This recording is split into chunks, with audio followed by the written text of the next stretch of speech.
Halo, selamat datang di konten IPO Hunter. Dan seperti yang kalian lihat, baju gue masih sama. Masih sama ini. Masih sama. Ini adalah konten kelima. Betul. Kita bahas emiten apa sekarang? Dim? ASPR. ASPR alias apa, Dim? Asia Pramulia. Asia Pramulia yang bergerak di bidang industri packaging. Betul. Ini agak terlalu percaya diri sebenarnya sih menurut gue, Dim. Di antara banyak raksasa, Dia keluar nih. ikut. Kenapa nggak bulan lalu gitu? Bulan lalu atau bulan depannya lagi Iya, lah. bulan lalu kosong, bulan depan kosong. Pas banget tanggal 9 Juli lah ini. Mungkin kan bisa jadi banyak retail-retail yang duitnya udah habis ke CDIA. Betul. Tapi ya udah, tetap kita bahas nih. ASPR, dia mau IPO, bakal listing tanggal 9 Juli. Betul. Harganya di berapa dia, Dim? Di 118 sampai 124 perkiraannya. Betul, dan penawaran umumnya dibuka mulai tanggal 2 sampai tanggal 7 Juli. Jadi kalau lu nonton ini, mungkin aja ini masih bisa dibeli. Yep. Dan kita mau bahas yang pertama. Karena konten kita adalah kita ngomongin emiten IPO berdasarkan underwriter-nya. Ini gimana underwriter-nya? Underwriter-nya ada dua nih. Ada XA atau NH Korindo sama Betul. PG Panja Global. Dan dari 5 emiten yang dibawa sama NH Korindo ini sebenarnya underwriter yang bikin deg-degan. Ya. Ini cukup volatil dia, Dim. Tapi bisa memacu adrenalin sebenarnya. Iya, jadi memang ini bukan tipe underwriter yang lu beli terus lu tinggal tidur. Harus dipantau. Harus pantauin, karena bisa jadi lu dapet keuntungan dari sana. Betul. Contohnya nih, Dim, misal yang terakhir dua terakhir yang dia bawa tuh MHKI sama BRC. MHKI itu hari pertama ARA. dapat ARA, hari kedua juga ada ARA 25%. Betul. Hari ketiga juga masih dapat ARA. untung. Jadi kalau lu pegang selama 3 hari itu lu dapat 155%.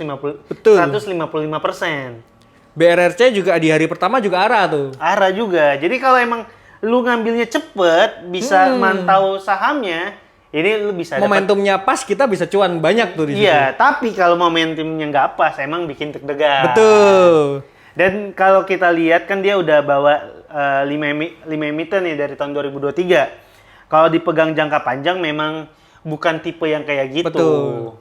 Semuanya masih minus sih, tapi kan kalau untuk cari-cari cuan cepat ini masih oke lah. Masih oke. Yang kedua, Kemudian yang kedua ada Pajak Global.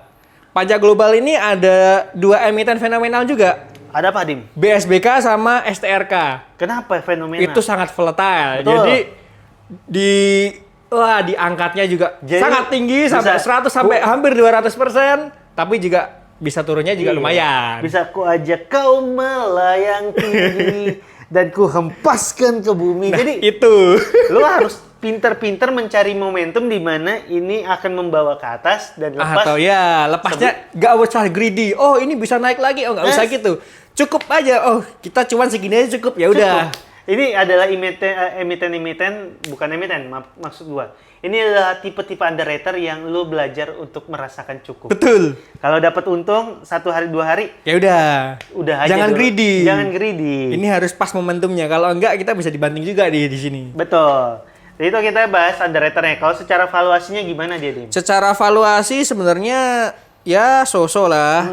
Tapi per PBV udah di atas harga rata-rata sektor dan industri. Betul. Itu catatan. yang bisa dijadiin pertimbangan lah ya. Betul. Di atas rata-rata. Tapi yang menarik dari emiten ASPR ini buat gua, ini sebenarnya bare minimum, Dim. Oke. Tapi gua tuh gara-gara banyak emiten yang IPO buat bayar utang, buat Beli tanah pemiliknya. ownernya, ngelihat emiten yang mau IPO dan 100% dananya digunakan untuk pengembangan bisnis, itu udah jadi plus point buat gua. Betul. Oh iya, satu lagi nih.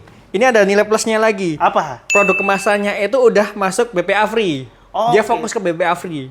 Jadi kemasan-kemasan yang lebih Lebih aman lah untuk menyimpan ya kayak misalnya air. Oke. Itu lebih aman lah. Jadi nggak menimbulkan ada kanker atau apa gitu Oke, lah. jadi sebenarnya kalau untuk jangka panjang di mana nanti semua orang lebih aware sama kesehatannya, Betul. emiten-emiten Ini oke yang nih. BPA free ini bisa jadi menjanjikan. Betul. Apalagi yang bisa kita bahas dari sini, Dim? Oh iya, ini udah berdiri cukup lama dari 91. Jadi udah hampir udah 30 tahun lebih lah. Jadi sebenarnya ini sudah cukup matang lah Oke, sebagai ini perusahaan yang perusahaan. matang lah ya, benar. Apalagi nih Dim yang bisa kita bahas dari sini Dim? Mungkin market cap itu tergolong ya nggak begitu besar, masih di bawah 500 M. Jadi mungkin aja dia bukan masuk ke papan utama ya? Betul. Dan itu yang mungkin teman-teman harus jadiin pertimbangan, karena kalau bukan papan utama, batas bawahnya nih nggak ada nih. Papan pengembangan masih ada, tapi kalau akselerasi yang kita ada. belum tahu nih akselerasi atau belum tahu. Jadi belum tahu. itu yang bisa dijadiin pertimbangan sama teman-teman. Makanya ini adalah tipe emiten, tipe underwriter yang nggak bisa lo beli terus tinggal tidur. Memang harus jagain. Betul. Dan kalau lo jagain itu bisa jadi lo dapat momentum bagusnya. Dan bisa cuan. Beggar juga bisa lo. Tapi ingat, jangan greedy. Nah, betul. Secukupnya aja. Secukupnya aja. YPC kawan. Yang penting cuan. Yang penting cuan. Segitu aja ya bahasan kita. Oke. Buat teman-teman yang mau beli, tulis di kolom komentar. Kalau dari gua berdua, Dimas? Gua sih belum. Gua juga mikir-mikir dulu. Karena masih ada 7 emiten yang lain nih. Iya. Masih ada 3 yang belum kita bahas. Nah, betul. Jadi kalau lu ambil atau nggak ambil, tulis di kolom komentar. Dan jangan lupa buat like, buat komen, buat subscribe, dan sebarin konten ini ke teman-teman lu. Karena siapa tahu temen lu pengen dapet cuan juga kayak lu. Gue Yuda. Gue Dimas. Dadah. Dadah.